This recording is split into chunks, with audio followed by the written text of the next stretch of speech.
My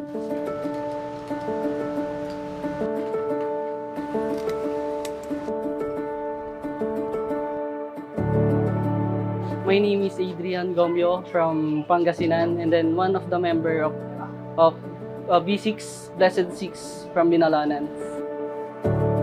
So, ang pinakabata po sa amin is 23 years old, is ako po yun. 33 years old yung pinakamananda. This is si Ate Dan po. Parang hindi namin maiisip na matututo kami sa paggawa ng spot drill. And then, bigla na lang dumating yung opportunity na mabigyan kami ng opportunity na matuto na paggawa ng spot drills.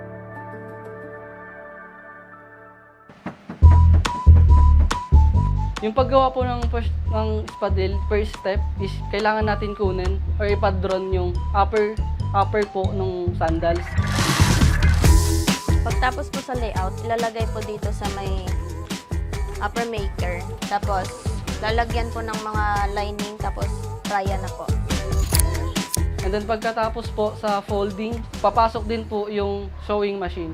Siya po yung magtatahi lahat po nung kailangan tahiin sa sapatos.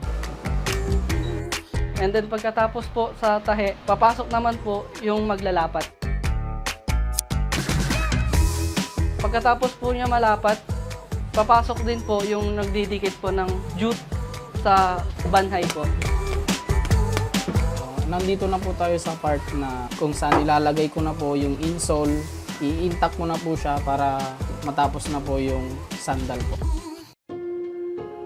Parang doon po nagsimula yung pagbabago sa buhay namin, sa takbo ng buhay namin. Kasi dati hindi namin pinapansin yung mga sapatos, sandals.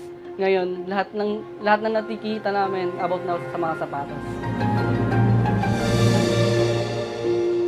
Ang B6 ay masipag, matyaga, at blessed.